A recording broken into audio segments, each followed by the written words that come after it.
Tuhan bangkit berdiri, kita akan mengangkat pujian penyembahan, ku kagum hormat akan Engkau.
Kagum hormat, ku kagum hormat akan Engkau, ku kagum hormat akan Engkau, Kau Allah yang layak dipuji, ku kagum.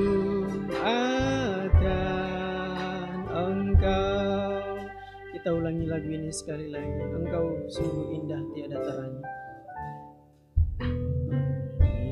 Indah tiada taranya.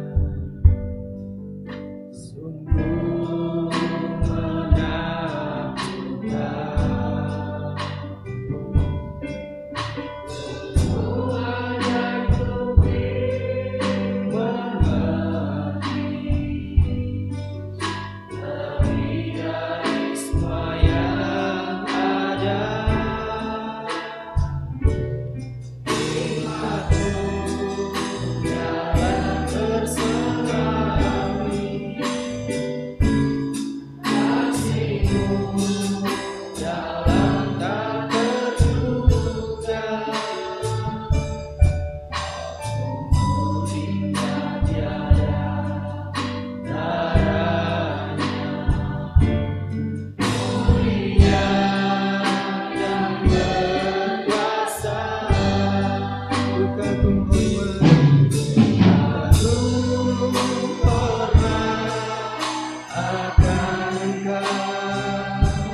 Kagum hormat dengan kasih Kristus. Nanti Om Petrus bawa kita dalam doa pembukaan.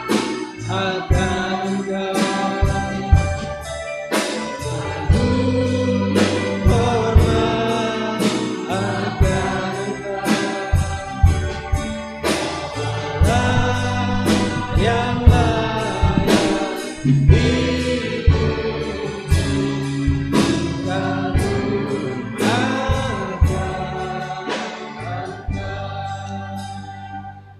Haleluya. Saudara yang kekasih, mari kita satukan dalam doa.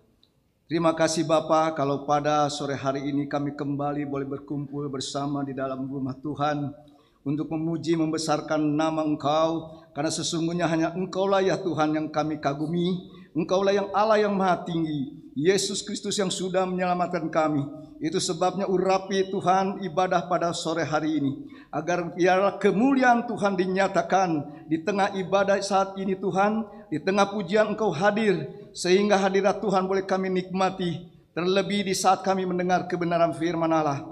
Itu sebabnya kami serahkan dari awal hingga akhirnya ibadah pada sore hari ini di dalam nama Tuhan Yesus, kiranya Engkau yang memberkati. Haleluya, amin. Jemaat Tuhan tetap bangkit berdiri, kita akan mengangkat pujian besarkan nama Tuhan.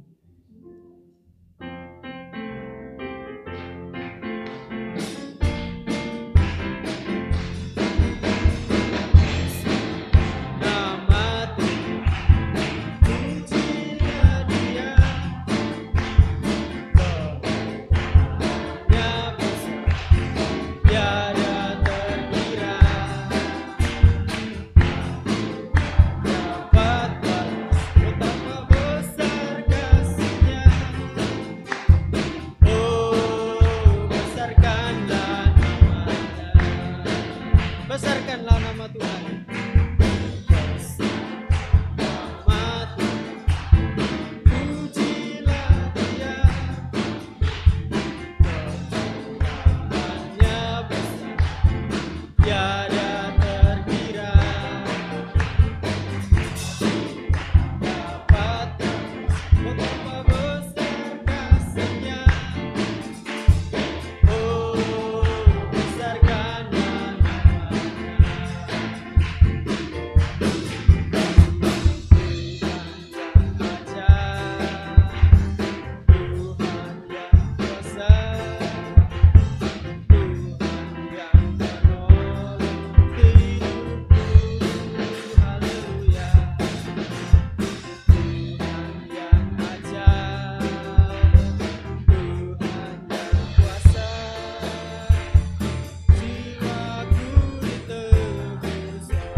Yesus terang dunia. Yesus terang dunia, Ia bercahaya. Yesus terang dunia, Dia bercahaya. Yesus terang dunia, Dia bercahaya. Yesus terang dunia dalam dunia yang gelap. Yesus terang dunia, Yesus terang dunia, Dia bercahaya. Yesus terang dunia, Dia bercahaya. Yesus terang dunia, bercahaya dalam dunia yang gelap. Yesus terang dunia, Yesus terang dunia, Dia bercahaya. Yesus terang dunia, Dia bercahaya. Yesus terang dunia, Dia bercahaya, bercahaya dalam dunia yang gelap. Puji Tuhan, jemaat Tuhan dipersilakan duduk. Saya buka ruang kesaksian untuk jemaat Tuhan yang rindu menyaksikan kemurahan Tuhan, dipersilakan.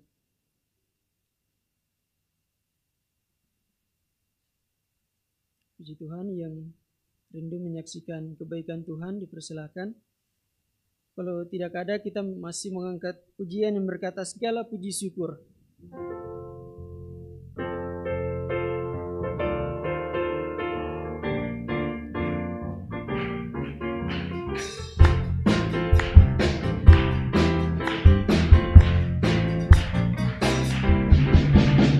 Segala puji syukur hanya bagimu,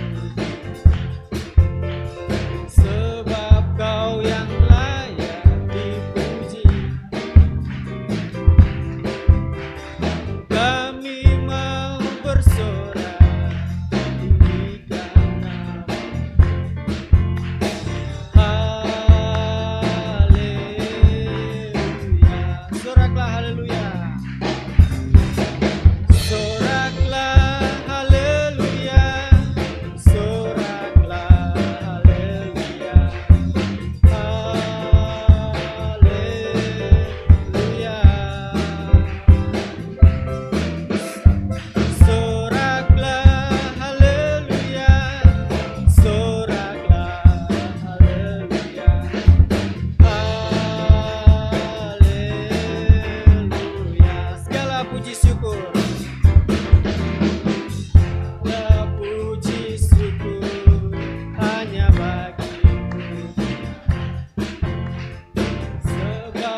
sorak tinggikan nama.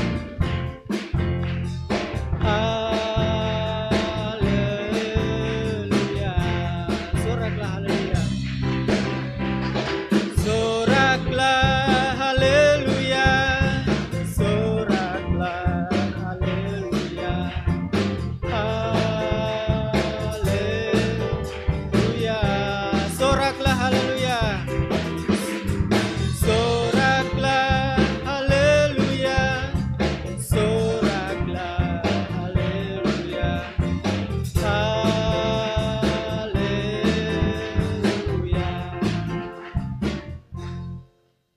Masih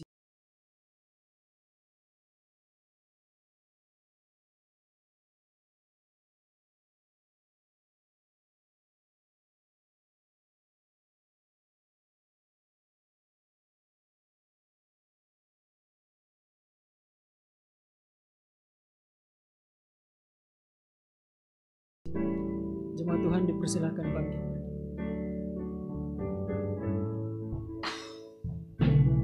Aku cari damai, hanya ku dapat dalam Yesus.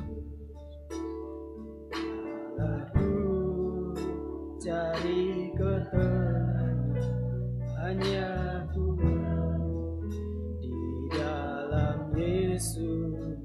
Tak satu pun dapat menghiburku, tak seorang pun dapat menolongku. Hanya Yesus jawaban hidup. Kalau ku cari damai, kalau ku cari damai, hanya ku dapat dalam Yesus. Kalau ku cari ketenangan, hanya ku temui di dalam Yesus. Tak satu pun dapat menghiburku, tak seorang pun dapat menolongku. Yesus jawaban hidupku. Bersama Dia, bersama Dia hatiku damai, walau dalam lembah kekelaman. Bersama Dia hatiku tenang, walau hidupku penuh tantangan. Tak satu pun dapat menghiburku, tak seorang pun dapat menolongku. Hanya Yesus jawaban hidup. Bersama Dia, bersama Dia hatiku damai, dalam lembah kekelaman. Bersama Dia hatiku tenang, walau hidupku penuh tantangan. Tak satu pun dapat menghiburku, tak seorang pun dapat menolongku. Hanya Yesus jawaban hidupku. Dengan kasih Kristus, Bapak Revi bawa kita dalam doa firman Tuhan.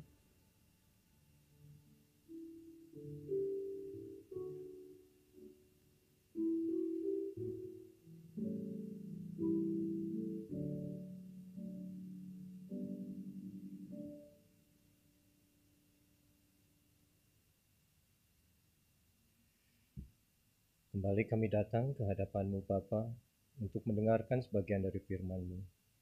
Layakan kami, sucikan hati kami, pikiran kami. Beri kami telinga seorang murid, hati yang taat, dan iman yang mau melakukan semua firman-Mu. Urapi hamba-Mu, urapi kami semua Tuhan. Bicaralah isi hati-Mu, sehingga kami boleh mendapat berkat-berkat yang luar biasa dari firman-Mu. Terima kasih Bapa, di dalam nama Tuhan Yesus Kristus kami berdoa. Amin.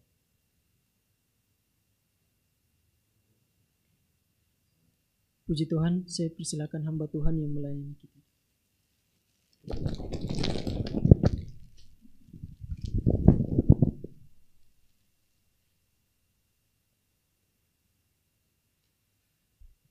Puji Tuhan.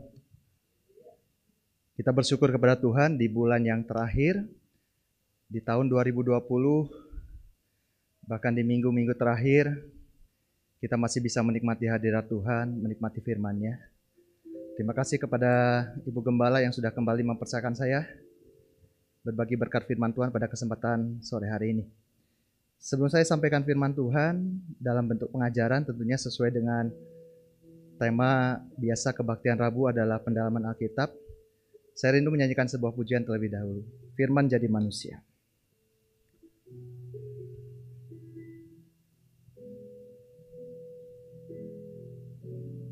Firman jadi manusia, diam di antara kita. Ada hidup terang bagi manusia, Engkau datang bagi kepunyaanmu. Firman jadi manusia, diam di antara kita. Ada hidup terang bagi manusia, Engkau datang bagi kepunyaanmu.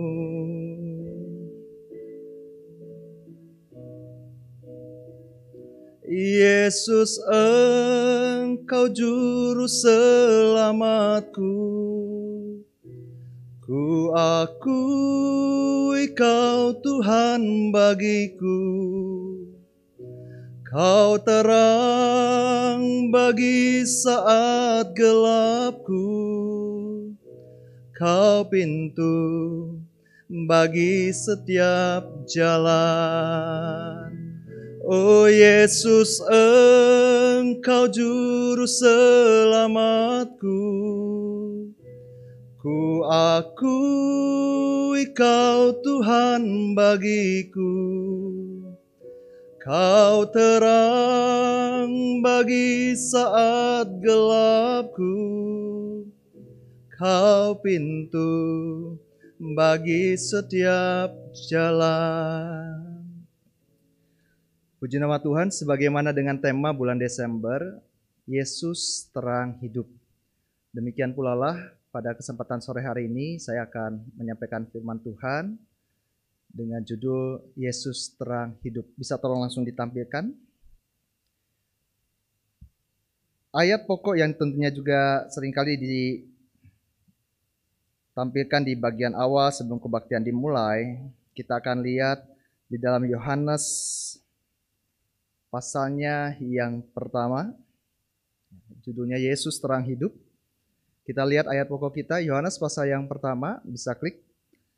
Di ayatnya yang keempat, di depan juga sudah ada, kita bisa bacanya bersama-sama. 2, 3. Dalam Dia ada hidup, dan hidup itu adalah terang manusia. Ketika Ibu Gembala sampaikan tema untuk bulan ini, jujur secara terbuka saya boleh katakan kami staf di kantor di SAC, kami sempat juga saling berdiskusi, sempat saling bertanya-tanya. Ini ayat dalam sekali pastinya. Karena Injil Yohanes itu agak berbeda, unik dengan Injil yang lain, dengan Injil Matius, Markus, Lukas. Kalau saudara memperhatikan Injil Matius, Markus, Lukas itu sering dikatakan sebagai Injil sinoptik. Injil yang membuat rangkuman peristiwa-peristiwa perjalanan pelayanan Tuhan Yesus selama di muka bumi. Tetapi Injil Yohanes tidak termasuk di dalam kelompok Injil sinoptik. Kenapa? Karena bukan bicara soal sekedar rangkuman. Bukan bicara soal kronologi urutan peristiwa, bagaimana Yesus mengajar dari sejak Yesus lahir, bahkan sebelum kelahirannya dinyatakan lewat malaikat Gabriel kepada Maria dan seterusnya. Tetapi Injil Yohanes ini memiliki keunikan tersendiri yang menitik beratkan tentang siapa Yesus, yang lebih daripada yang dipandang oleh orang-orang. Dia bukan cuma sekedar nabi, dia bukan cuma sekedar rasul, dia bukan cuma sekedar seorang pembuat mujizat, dia bukan sekedar guru yang agung, tetapi Injil Yohanes sedang menampilkan sesuatu yang istimewa dan spesial dari pribadi Yesus. Salah satunya, dia dikenal sebagai Sang Terang. Nah, kita lihat sebentar, klik. Bicara tadi di dalam dia ada hidup, lawan kata hidup, kematian. Dan dikatakan hidup itu adalah terang manusia. Lawan kata terang adalah gelap. Dengan lain kata, ketika tadi ayat pokok kita bilang di dalam Yesus ada hidup, artinya di luar Yesus yang ada adalah kematian. Hidup itu terang. Di dalam Yesus ada hidup, di dalam Yesus ada terang. Berarti di luar Yesus yang ada adalah kegelapan. Bersyukur, kita patut untuk kita bersyukur kepada Tuhan karena kita sudah menerima terang itu. Kita sudah menerima hidup itu. Di luar Yesus tidak ada yang namanya kematian kekal. Mati secara jasmani memang itu sesuatu yang sangat normal secara manusiawi akibat dosa. Meskipun kenyataannya firman Tuhan katakan kelak ketika Yesus datang, kalau ada orang percaya yang masih tinggal, tidak akan mengalami kematian, tetapi akan diubahkan sekejap dengan tubuh kemuliaan. Kematian sudah dikalahkan oleh Tuhan Yesus. Di dalam Yesus tidak ada kegelapan, terang. Dan kalau kita tetap tinggal di dalam Yesus, kita akan tetap tinggal di dalam terang. Nah, masalahnya klik. Apa itu kegelapan? Kalau di dalam kebaktian sebelumnya, Bapak Pendeta Edi Budiawan, guru saya juga sempat sampaikan kegelapan dalam konteks bahasa Yunani. Nah, saya ambil di dalam konteks bahasa Ibrani. Kegelapan di dalam bahasa Ibrani yang sering kali muncul digunakan katanya chosek. Secara harafiah, secara hurufiah artinya memang kegelapan. Atau ketiadaan terang. Jelas tidak ada terang, maka yang terjadi gelap. Tidak ada Yesus di dalam diri kita, gelap. Tidak ada Yesus di dalam keluarga kita, gelap keluarga kita. Tidak ada Yesus di dalam usaha kita, kita tidak melibatkan Yesus di dalamnya, gelap segala-galanya. Tetapi kalau ada Yesus, ada terang di sana. Nah, tapi apa maksudnya gelap di sini secara kehidupan kita praktisnya seperti apa sih gelap itu maksudnya? Itu arti hurufiahnya terang. Berbalik dengan gelap. Gelap hosek, ketiadaan terang. Lalu bagaimana arti di dalam kehidupan kita secara praktisnya? Mari kita lihat lagi. Di dalam tradisi Yahudi, kata hosek ini, ya betul, klik. Di dalam tradisi Yahudi, kata kosek ini selain memiliki arti secara hurufiah yang artinya adalah gelap, ketiadaan terang, tetapi dalam kiasannya ini seringkali menunjukkan sebuah bentuk kondisi-kondisi tertentu. Digambarkan bahwa kata kosek ini bicara soal penderitaan yang dapat mendatangkan kehancuran. Di luar Tuhan, kita akan mengalami penderitaan yang bisa mengakibatkan kehancuran, kebinasaan, ketidaktahuan, kesedihan, kejahatan, ketidakjelasan. Dikaitkan dengan kondisi juga kekacauan, ketidakteraturan di Kejadian 1 ayat 2. Bagaimana ketika kita melihat ketika Tuhan kembali merestorasi ciptaannya, ketika ciptaannya sudah mengalami kekacauan, kata kekacauan di situ juga diidentikan dengan kegelapan yang menyelimuti seluruh bumi. Makanya kegelapan selalu dikaitkan dalam konteks Yahudi dengan kekacauan dan ketidakteraturan, kehidupan yang kacau. Lalu menggambarkan kebingungan dan ketidakpastian sebagaimana dicatat dalam Ayub pasal 12 dan pasal 37. Kegambangan hidup, tidak punya arah tujuan yang jelas. Lalu kematian di dalam 1 Samuel 2 Makanya kegelapan selalu dikaitkan dalam konteks Yahudi dengan kekacauan dan ketidakteraturan, kehidupan yang kacau. Lalu menggambarkan kebingungan dan ketidakpastian sebagaimana dicatat dalam Ayub pasal 12 dan pasal 37. Kegambangan hidup, tidak punya arah tujuan yang jelas. Lalu kematian di dalam 1 Samuel 2 ayat 9, juga Mazmur 88 ayat 12 sampai 13. Dan situasi keputusasaan. Jadi intinya kegelapan memang seringkali diidentikan dengan hal-hal yang negatif. Hal-hal yang buruk. Hal-hal yang tidak kita mau alami. Hal-hal yang sedapat mungkin kita hindari. Dan sangat lumrah pada umumnya kalau kita melihat dari sejak manusia lahir, anak lahir, bertumbuh, berkembang, seringkali anak-anak identik takut dengan yang namanya kegelapan. Memang ada sebuah naluri yang sudah ada di dalam diri manusia. Kegelapan itu sesuatu yang identik dengan sesuatu yang negatif. Sesuatu yang tidak diinginkan. Sebagaimana gambaran keterangan tadi. Dan itu akan dialami secara penuh dan terus-menerus oleh orang di luar Tuhan. Tetapi orang di dalam Tuhan semestinya tidak mengalami hal-hal demikian. Maksudnya apa? Apakah orang Kristen tidak menderita? Menderita, tetapi menderita tidak sampai hancur. Apakah orang Kristen mendapatkan satu kebingungan? Sempat bingung, tapi tidak menerus-menerus bingung. Ada batasnya. Ketika terang itu muncul, maka segala sesuatunya menjadi jelas. Kita mungkin sempat kehilangan arah. Tetapi kalau Yesus menerangi hidup kita, kalau firman Tuhan menjadi penerang di dalam langkah-langkah kita, kita hidup mengikuti tuntunan firman Tuhan, kita akan mendapati arah hidup yang jelas. Berapa banyak di antara orang-orang Kristen bingung, aduh saya mesti gimana ya ngadapin situasi COVID sekarang. Aduh gimana ya saya ngadapin orang tua yang selalu bertengkar. Aduh gimana ya saya ngadapin pasangan yang gak mengerti saya. Aduh gimana ya saya menghadapi anak yang gak bisa diomongin. Aduh gimana, bingung. Orang Kristen bisa alami? Bisa alami. Tetapi bersyukur terang itu telah datang. Cuman masalahnya apakah terang itu menjadi penuntun hidup kita?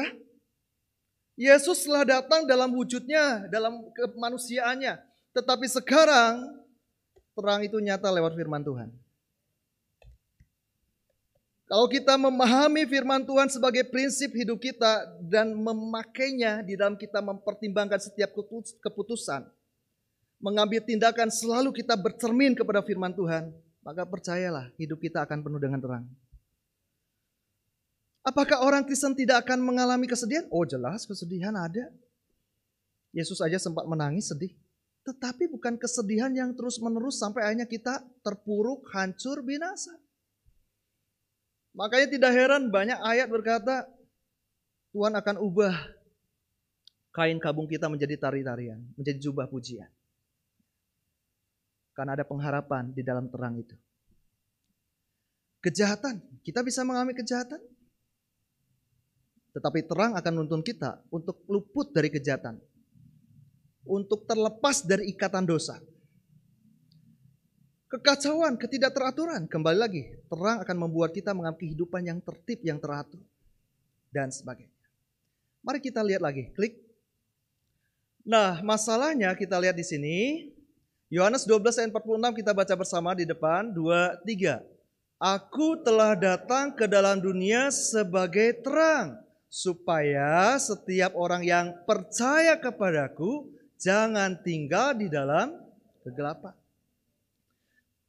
Orang yang percaya kepada Yesus tidak cukup cuma sekedar orang itu datang ke gereja udah pasti percaya Yesus, belum tentu. Orang itu pelayan, suka melayani, bahkan menjadi pelayan firman. Apakah dia percaya Yesus? Tidak jadi jaminan juga. Percaya kepada Yesus kadang-kadang gak bisa dilihat dari ukuran yang dilihat oleh mata manusia. Kepercayaan kepada Yesus itu sesuatu yang memang hanya bisa dinilai oleh Tuhan sendiri dan kita yang mungkin akan dibukakan oleh Tuhan apakah kita betul-betul percaya atau tidak. Dan kepercayaan itu akan diuji sebagaimana suratan Petrus bilang, iman kita akan diuji lewat api. Lewat masalah, lewat berbagai pencobaan, lewat berbagai tantangan, lewat berbagai penderitaan, akan teruji, akan terlihat apakah kita orang yang hidup di dalam terang, apakah kita orang yang percaya kepada Yesus. Seringkali dikatakan kalau hidup baik-baik saja, kalau berkat berlimpah, kita hidup di dalam kestabilan emosi, kita bersuka cita, kestabilan dalam banyak hal. Ya, itu bukan sesuatu yang aneh, orang dunia pun bisa demikian. Tetapi perlu diakui tidak mudah. Di saat situasi yang tidak menyenangkan datang, di saat situasi sikap orang-orang begitu tidak mengenakan buat kita, di saat kenyataan sepertinya tidak sesuai dengan keinginan kita, apakah kita memiliki iman tetap percaya kepada Yesus? Dengan indikasinya apa? Dengan tandanya apa? Kita tetap tinggal di dalam firman, kita tidak menyimpang dari firman, kita tetap hidup di dalam perintah Tuhan, hidup di dalam persekutuan, atau kita mulai undur, kita mulai menyimpang jalan sana jalan sini. Itu menjadi satu gambaran kita belum betul-betul percaya kepada Tuhan. Kita mulai terpuruk, kita mulai depresi, kita mulai tertekan, kita mulai uring-uringan, kita mulai menyalahkan banyak orang, bahkan orang yang gak punya kaitan dengan masalah pun disalah-salahkan. Tunggu dulu, ini apakah orang yang percaya kepada Tuhan?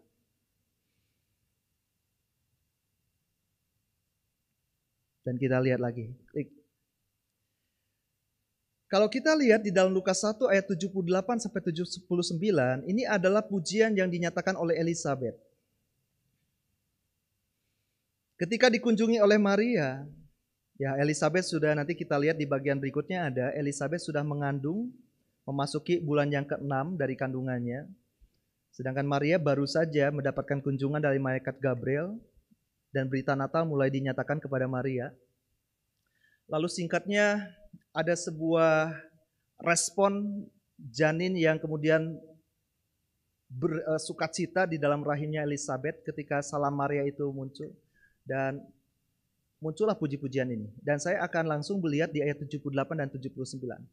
Oleh rahmat dan belas kasihan dari Allah kita, dengan mana Ia akan melawat kita. Saat Tuhan melawat umatnya digambarkan bagaikan surya pagi dari tempat yang tinggi, untuk menyinari mereka yang diam dalam kegelapan dan dalam naungan maut, untuk apa? Mengarahkan kaki kita kepada jalan apa? Damai sejahtera. Terang itu bukan hanya membawa kepada satu kehidupan, tapi kehidupan yang bagaimana? Kehidupan yang penuh dengan damai sejahtera. Apa lawan kata damai? Apa persamaan dengan damai? Damai menunjukkan satu kondisi yang tentram. Lawan kata tentram, lawan kata damai, kegelisahan, kekhawatiran, kegamangan. Dan Tuhan hadir, Tuhan mau saat Dia hadir, bukan hanya saat Dia hadir 2000 tahun yang lalu kurang lebih ketika Dia datang sebagai bayi yang lahir, tapi Dia juga hadir saat ini di dalam roh dan firman-Nya. Dia mau kita mengalami damai sejahteranya. Bukan hidup di dalam kegamangan, kekhawatiran, kegelisahan. Sekalipun situasi memang seolah-olah mendorong, menekan kita untuk terus gelisah, cemas, depresi, sedih, khawatir. Tetapi Tuhan mau kita hidup di dalam damai sejahteranya. Klik lagi berikutnya. Nah, saudara, bicara tentang Yesus terang hidup. Ini sebetulnya inti yang paling utama berikutnya yang saya mau sampaikan. Tidak bisa lepas dari peristiwa Natal. Oh, apakah itu kaitannya dengan bintang timur yang dilihat oleh bintang yang dilihat oleh orang-orang Majus? Bukan, saya bukan bicara soal bintang itu. Kehadiran Yesus di bumi ini kurang lebih 2000 tahun yang lalu, yang dikenal dengan peristiwa Natal, itu sangat identik dengan terang. Terang apa? Terang dalam konteks Yahudi. Apa maksudnya terang dalam konteks Yahudi? Nah, saudara-saudara, kita lihat sebentar. Klik. Ya, kalau saudara melihat di dalam bulan Desember, sebetulnya orang-orang Yahudi juga merayakan satu hari raya tertentu yang disebut Hari Raya Hanukkah. Ini sempat disinggung sepintas juga oleh Om Edi Budiawan. Hari Raya Hanukkah. Hari Raya Hanukkah dikenal dengan Hari Raya Terang, festival terang. Makanya kalau orang pergi ke Israel di saat bulan Desember, maka jalan-jalan akan penuh dengan lampu-lampu yang berkelap-kelip begitu indah. Mirip dengan kalau kita melihat bagaimana kota demi kota, mall, supermarket juga sepertinya ikut merayakan Natal, dipasanglah pohon terang, dipasanglah lampu sana sini. Ternyata orang Yahudi juga merayakan tapi bukan Natal, Hanukkah. Dan seringkali memang terjadi di bulan Desember, kadang di akhir November, tetapi seringnya di bulan Desember. Apa itu Hari Raya Hanukkah? Mari kita lihat lagi, klik. Nah, pas tahun ini, tahun 2020, Hari Raya Hanukkah diperingati oleh orang Yahudi dari mulai tanggal 10 Desember. Dan sekarang masih, karena Hari Raya Hanukkah itu diperingati selama 8 hari. Selama 8 hari mereka berpesta. Merayakan, memperingati suatu peristiwa tentunya. Yang dikenal dengan festival terang, festival sinar. Jadi sekarang tuh orang-orang Yahudi sedang merayakan Hanukkah. Seperti apa bentuknya? Kita lihat lagi, klik. Jangan terlalu cepat. Ya, salah satunya adalah di sekitar Bait Allah, meskipun sekarang Bait Allah sudah tidak ada karena sudah dirobohkan pada tahun 70 Masehi, sesuai dengan nubuatan yang dinyatakan oleh Tuhan Yesus bahwa Bait Allah tidak akan lagi berdiri, pada waktu itu akan dihancurkan. Ya, tidak akan batu yang akan menumpuk pada batu yang lain, akan rata sesuai dengan apa yang Yesus katakan. Tetapi orang Yahudi masih tetap memperingati itu di sekitar tembok ratapan atau tembok barat, di mana mereka memasang ada api yang menyala sebanyak kurang lebih 9. Ya, ketika puncak perayaan Hari Raya Hanukkah, yang dikenal juga dengan Hari Raya Pentahbisan Bait Allah. Klik lagi. Bahkan ada lagunya, ya meskipun mohon maaf saya nggak bisa melantunkan lagunya sekarang. Mungkin suatu kali siswa-siswi ESAC akan menyanyikan lagu ini barangkali kalau diizinkan oleh Ibu Gembala di waktu-waktu mendatang ya. Dan sangat indah sekali lagunya ini, berbicara bagaimana terang yang mengalahkan kegelapan. Bukan cuma bicara tentang Tuhan sebagai terang, tetapi kita juga dijadikan terang oleh Tuhan. Kami datang untuk mengusir kegelapan. Banu Hosek Legaresh. Hosek itu gelap. Tadi Hosek, gelap. Kami datang untuk mengusir kegelapan. Beyadenu Orfaes. Di tangan kami ada cahaya dan api. Bicara tentang mereka meyakini ada kuasa Allah yang mereka miliki, ada perjanjian Tuhan yang mereka miliki. Setiap orang adalah cahaya kecil, sekalipun kita ini cahaya-cahaya yang kecil. Tetapi dikatakan bila kita bersama-sama cahaya kita menjadi kuat, katanya. Anyahlah kegelapan, pergilah kekelaman. Syurahok nah Allah syekor. Nyala kegelapan, pergilah kekelaman. Suramifnef haor, henyahlah dari hadapan cahaya. Ini pujian yang sering kali dilantunkan orang Yahudi di saat peristiwa Hari Raya Hanukkah selama 8 hari. Apa sih Hanukkah? Klik lagi. Nah, ini adalah salah satu kandil lilin terbesar di Eropa yang dipasang tahun ini. Tingginya sekitar 10 meter di Berlin, Jerman. Itu biasanya dipasang, saudara, berdasarkan harinya. Jadi yang bagian tengah itu selalu terang.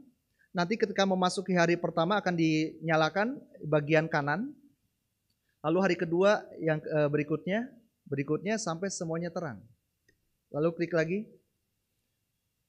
Bukan hanya dalam perayaan besar, di keluarga-keluarga pun, di dalam tiap rumah tangga pun Hari Raya Hanukkah ini dirayakan.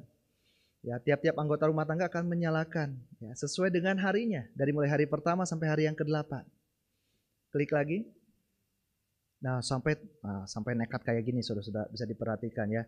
Saking mereka begitu antusias, mereka begitu bersuka cita merayakan Hanukkah ini, sampai mereka rela nekat nih, satu rabi Yahudi yang usianya sudah cukup lanjut ya, naik ke atas sebuah alat ya, untuk bisa naik dan menyalakan, karena memang yang bisa menyalakan gak sembarangan orang ya.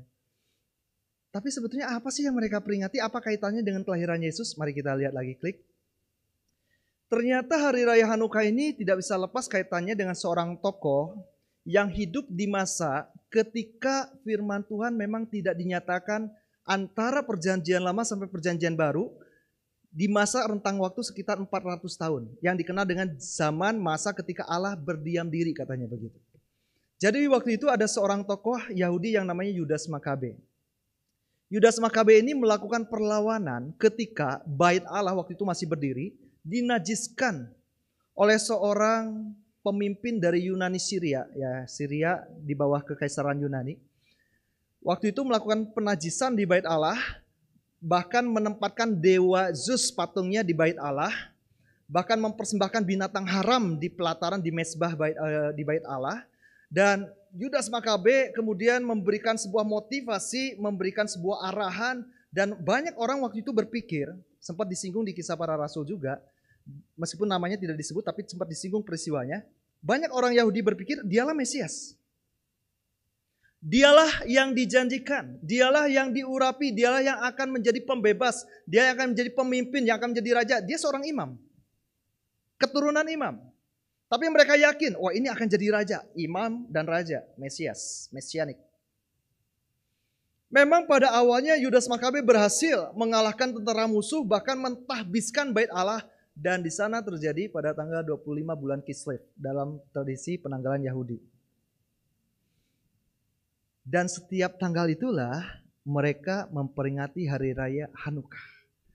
Peristiwa kegemilangan yang mereka miliki, yang mereka banggakan, bagaimana waktu itu tentara musuh yang begitu banyak bisa dikalahkan, dan kemuliaan Tuhan, kuasa Tuhan dinyatakan, bukan hanya bagaimana bait Allah ditahbiskan kembali, disucikan kembali, disterilkan dari hal-hal yang najis. Bahkan ada terjadi katanya berdasarkan cerita sejarah tradisinya, waktu itu Yudas Makabe melakukan pentahbisan dengan cara sebagaimana kitab Imamat katakan bahwa selama 8 hari pelita itu harus terus menyala. Selama 8 hari. Masalahnya minyaknya bukan minyak sembarangan, nggak bisa pakai minyak tanah, ya, pakai bensin, apalagi zaman dulu nggak ada ya. Belum bisa. Nggak bisa. Harus pakai minyak khusus sebagaimana petunjuk Alkitab. Dan ternyata minyak yang tersedia itu jumlahnya sedikit dan hanya cukup hanya untuk 1 hari sebetulnya. Tapi terjadi mujizat sampai 8 hari itu tetap menyala. Makanya itu yang dikatakan mereka memperingati hari raya Hanukkah itu 8 hari. Mengingat peristiwa itu Tuhan menyatakan mujizatnya, kemuliaannya. Tetapi Yudas Makabe bukanlah Mesias. Yudas Makabe pada akhirnya juga mati di medan pertempuran. Dan tidak pernah bangkit-bangkit lagi sampai sekarang. Tidak pernah menjadi raja, tidak pernah melakukan pembebasan orang Israel dari penjajahan, tidak pernah. Tetapi Yesus, ada saatnya kelak, meskipun kedatangannya yang pertama, dia harus menjadi raja dulu di dalam hati kita. Dengan cara dia mengorbankan nyawanya, hidupnya bagi kita. Tetapi kedatangannya kelak, dia akan menjadi pembebas bagi umatnya. Dia akan menjadi raja atas seluruh dunia selama kerajaan 1000 tahun damai. Nah, apa hubungannya ini dengan Natal? Kita lihat, klik. Natal tidak bisa lepas dari Hanukkah. Bukan hanya soal bulannya yang kebetulan sama. Tetapi berikutnya, klik lagi. Ya, kita lihat dulu dalam Lukas 1 ayat 8 dan 9, di situ sudah ada, kita baca. 2, 3. Pada suatu kali, waktu tiba giliran rombongannya Zakaria melakukan tugas keimaman di hadapan Tuhan. Sebab ketika diundi sebagaimana lazimnya, untuk menentukan imam yang bertugas, dialah yang ditunjuk untuk masuk ke dalam bait suci dan membakar ukupan di situ. Singkat ceritanya, Injil Lukas memulai tulisannya bukan pada saat malaikat Gabriel mendatangi Maria, tetapi pada saat malaikat Gabriel mendatangi Zakaria dengan memberitahukan akan Yohanes Pembaptis yang akan datang, yang akan muncul di rahimnya Elizabeth, sekalipun sudah tua. Dan ini menjadi petunjuk penting tentang kapankah Yesus lahir. Ini menjadi petunjuk pentingnya kenapa? Karena kita kaitkan lagi berikutnya, coba klik lagi berikutnya. Nah,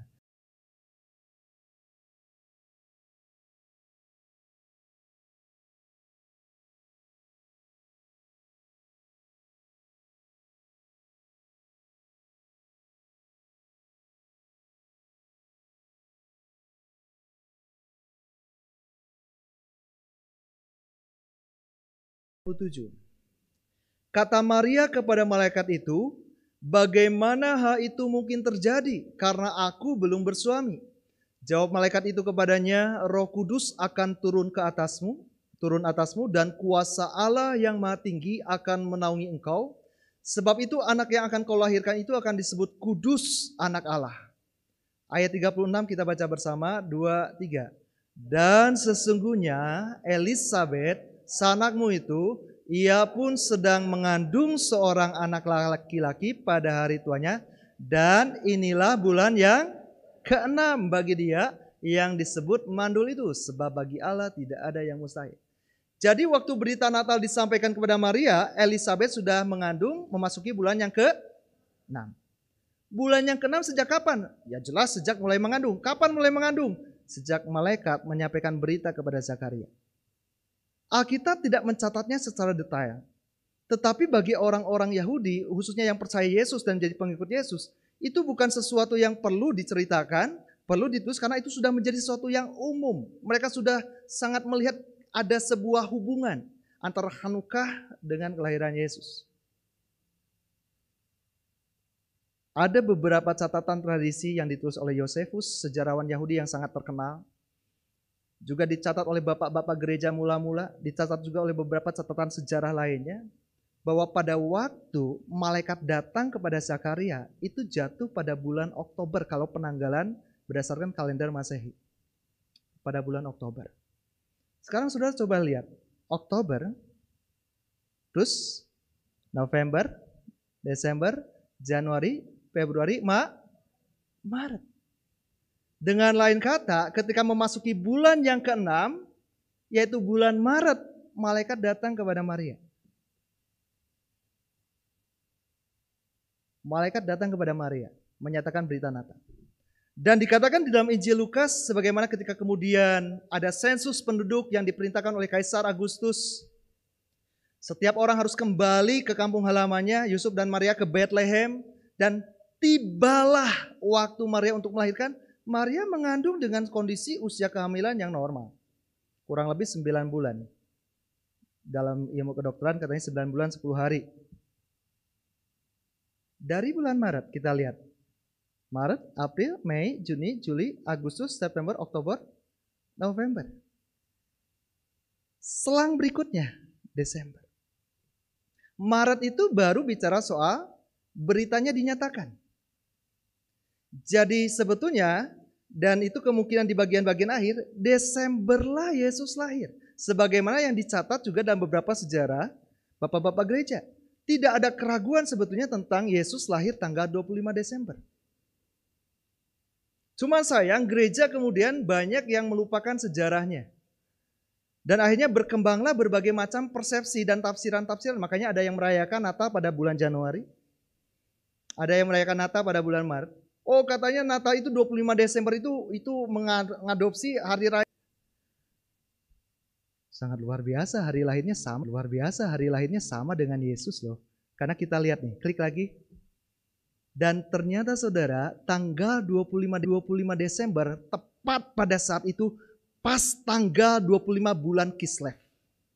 Artinya tepat pada hari raya Hanukkah. Waktu hari raya Hanukkah pertama kali dirayakan pada tanggal 25 selama 8 hari sampai tanggal 2 bulan Tebet. Ingat Yesus pada waktu usia 8 hari dia dibawa kemana? Ke Bait Allah untuk disunat. Makanya Simeon dan Hana juga melihat ada sebuah korelasi, ada sebuah hubungan. Bukannya mereka disingkapkan oleh Roh Kudus tentang siapa bayi yang dibawa oleh Maria pada waktu itu yang akan diserahkan, yang akan disunat. Tapi melihat bagaimana terang itu betul-betul nyata. Dan inilah yang diperkenalkan oleh Injil Yohanes. Sekalipun peristiwa Natal sepertinya tidak ada dalam Injil Yohanes, jangan salah. Justru dalam Injil Yohanes kita melihat makna Natal yang lebih dalam. Tidak diceritakan malaikat datang kepada malaikat Gabriel datang kepada Maria. Tidak diceritakan perjalanan Yusuf Maria dari Nazaret ke Bethlehem. Tidak diceritakan, tetapi yang lebih penting daripada itu.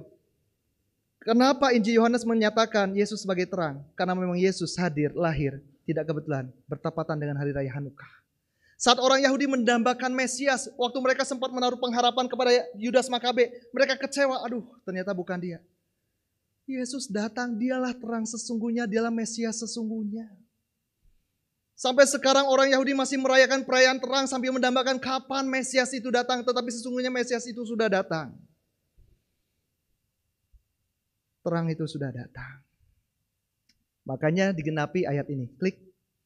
Kita lihat.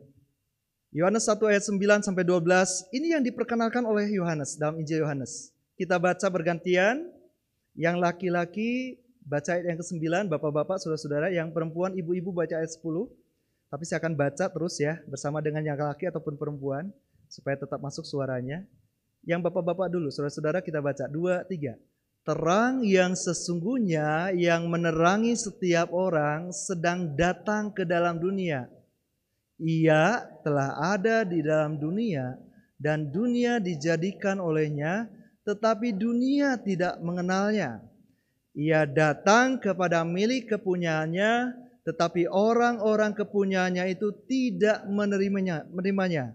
Tetapi semua orang yang menerimanya diberinya kuasa supaya menjadi anak-anak Allah, yaitu mereka yang percaya dalam namanya. Kitab Mazmur bilang, Tuhan adalah terangku dan keselamatanku. Kita menjadi anak-anak Allah, artinya kita menjadi anak-anak terang. Dan berikutnya lagi, klik di ayat yang terakhir. Di dalam Yesaya 9 ayat 1 ayat dan 2, dan digenapi di dalam Matius 4 ayat 13 sampai ayatnya yang ke-16. Kita akan lihat Yesaya dulu, pasal 9 ayat 1 dan 2. Tetapi tidak selamanya akan ada kesuraman untuk negeri yang terimpit itu. Kalau dahulu Tuhan merendahkan tanah Zebulon dan tanah Naftali, maka di kemudian hari Ia akan memuliakan jalan ke laut ke daerah seberang sungai Yordan, wilayah bangsa-bangsa lain. Sayang kalau dalam salinan aslinya, juga salinan Inggris ada kata Galilea, tapi di situ nggak disebut. Ya. Lalu berikutnya, bangsa yang berjalan di dalam kegelapan telah melihat terang yang besar. Mereka yang diam di negeri kekelaman, atasnya terang telah bersinar. Penggenapannya dinyatakan dalam Injil Matius. Ia meninggalkan Nazaret, di mana dia dibesarkan, kampung halamannya, sekalipun dia lahir di Bethlehem, pada akhirnya dia kembali ke Nazaret bersama dengan Yusuf dan Maria. Tetapi mereka menolak Yesus. Sampai akhirnya Yesus tinggal di Kapernaum, di tepi danau di daerah Zebulon dan Naftali, supaya genaplah firman yang disampaikan oleh Nabi Yesaya. Tanah Zebulon dan tanah Naftali, jalan ke laut, daerah seberang sungai Yordan, Galilea, wilayah bangsa-bangsa lain. Ayat 16 kita baca bersama. 2, 3. Bangsa yang diam dalam kegelapan telah melihat terang yang besar.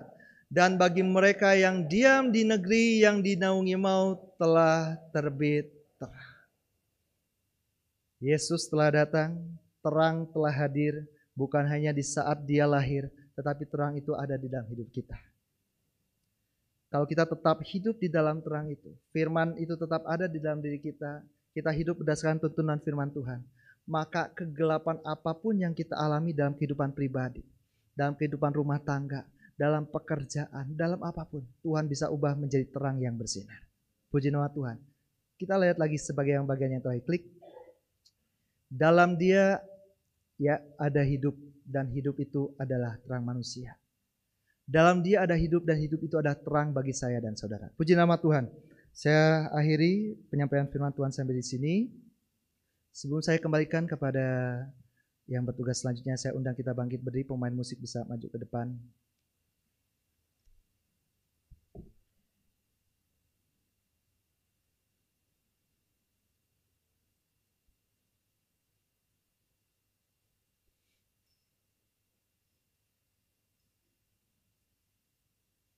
Kita meyakini bahwa Tuhan tahu kenapa dia nyatakan dirinya sebagai terang. Karena orang yang sudah jatuh dalam dosa, hidup dalam kegelapan, hidup dalam ketakutan, kebimbangan, penuh keputusasaan. Tetapi masalahnya, kok masih ada orang Kristen yang juga masih terus dikuasai oleh keputusasaan? Kenapa banyak orang Kristen yang hidupnya penuh dengan kekhawatiran? Jangan-jangan terang itu sudah mulai redup. Kita tidak lagi tinggal di dalam terang itu. Tetapi saat ini, biarlah terang itu kembali bersinar. Kita angkat pujian ini bersama. Yesuslah terang bagi kita. Saat kita menghadapi situasi gelap, biarlah terangnya menyinari jalan-jalan kita. Haleluya. Firman jadi manusia.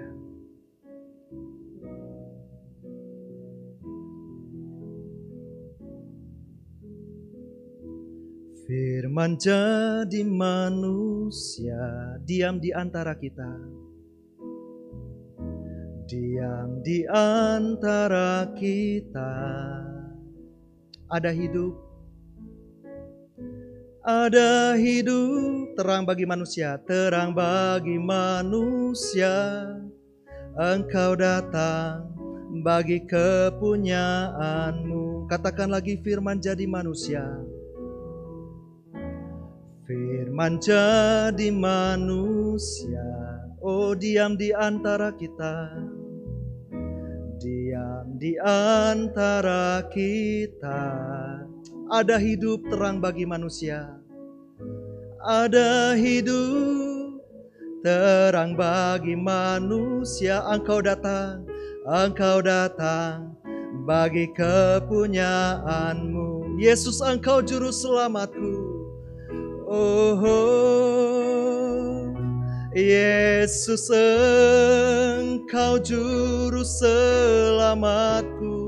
Kuakui Engkau Tuhan bagiku. Kuakui Kau Tuhan bagiku. Kau